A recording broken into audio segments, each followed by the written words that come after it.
So this then brings us to the four financial statements. Okay? The four financial statements that we use in accounting, and of course we also use in finance. Now, what's often considered the first of these statements, although they really aren't in any particular order, is the balance sheet. Okay? The balance sheet, as I mentioned, is assets equals liabilities plus equity. The balance sheet. Now, the balance sheet is a snapshot of a company at any given moment in time. So right now, you could go to any company anywhere on earth, assuming they have their books up to date, and just print up a balance sheet, right? Or bring it up on the computer screen, and it tells you where that company is at that particular moment. Now, if it's a global company and constantly doing business, the very next moment it's already changed, okay? But that's where that business was at that moment. So balance sheets usually say, as of, year ending December 31st, 2014, right? So they'll say as of a specific date. That's where the balance sheet is. And so, of course, quarterly statements that are published, it's at the end of every quarter we're going to see the balance sheet of that business. And the balance sheet is the personification, as it were, and the manifestation of accounting, okay? Well, if the balance sheet shows us the accounting equation, then no sheet out there better shows us the financial equation than the income statement. Okay? The income statement, different than the balance sheet in a couple of ways, well, in every way, really. But primarily, the balance sheet, remember it's a snapshot? The income statement takes place over a period of time. And that period of time depends on you. What do you want? You can run an income statement from the very first transaction that was ever conducted in the business. It's not often you do that, but you can do it. More often, what we do is we do income statements for quarters and income statement for a year. So for the year ending, so what was the income generated by that business that year? What were all the revenues minus all the expenses generating the income? Okay, so we do that quarterly. What's the income for the quarter? What's the income for the year? We specify the duration, the time frame that we're going to look at. And then during that time frame, the income statement, it lists all of the different sources of revenues, all of the different sources of costs, and subtracts the costs from the revenues, arrives at an income. How much money did we make? Now, these are really the two principal financial statements. Okay, balance sheet, income statement. Now we've got another one, my personal favorite, the cash flow statement. Cash flow statement tracks our cash. The actual, as it says, the cash flow statement, the flows of cash. You see, because as we're going to learn a little bit later, the reporting of income, okay, when income is generated, when costs are incurred, things like that, don't necessarily match the flow of cash. I could just take my own business for an example. I have a retail business, and so I sell things to the public. As such, I have to charge a tax or a VAT, right? Now, I have to pay that tax to my local government on a quarterly basis. So every 3 months, I have to send a decent-sized check over to the state of California and send them all of the all of the sales tax that I have collected during that period. So the sales tax that I collect is not income. It doesn't belong to me. I collect it, but it belongs to the state. I collect it nonetheless, and it goes into my accounts nonetheless. On my cash flow statement, we're going to see this. We're going to see the cash coming in. You're going to see it accrue for 3 months. And then every 3 months, I pretty much empty that account out, and it goes off to the state, pay off what I owe the state.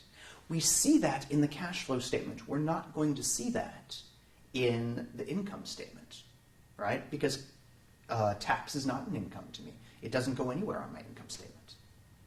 The tax that I pay is a cost on my income statement, so you'll see that down below, but you'll never see on my income statement the inflow of cash, of tax into my business. Okay? So another thing that we often do in business is we depreciate things that we buy. So if I buy a truck for my business and I expect to use that truck for 5 years, I'm going to depreciate that truck over 5 years. And I'm going to speak about this a little bit more when we talk about the rules and the guidelines of accounting. But just as the basic example, I have to pay for that truck either up front if I buy it all cash, or I pay for it during the time that I financed it for, and you're going to see the outflow of cash as I pay for it. And maybe I finance it, so I finance it for 3 years, but I put, maybe the truck is $30,000. I put $10,000 in cash down. The cash goes out. And then I pay for that truck over 3 years. So over 3 years, the cash goes out. But on my income statement, I'm equally going to divide the cost of that truck over 5 years. So you're not going to see that big $10,000 deposit, that outlay of cash. You're not going to see that on the income statement. You are going to see it in the statement of cash flows. So, although income is a driver of cash, the income statement and the cash flow statement can differ, and sometimes significantly. This is the reason we have the cash flow statement. One is to show us the income our business is doing, that's the income statement, the income that we're getting or the loss that we're getting. The other one is showing us the cash that we have and the cash that we have on hand. And that's very important because I need that cash for certain things. I've got to pay creditors, I've got to pay salaries, I've got to make sure I have the cash. When salaries are due, my employees don't care that I was profitable last month. Where's the cash? Where's their paycheck? Okay, that's what they're interested in.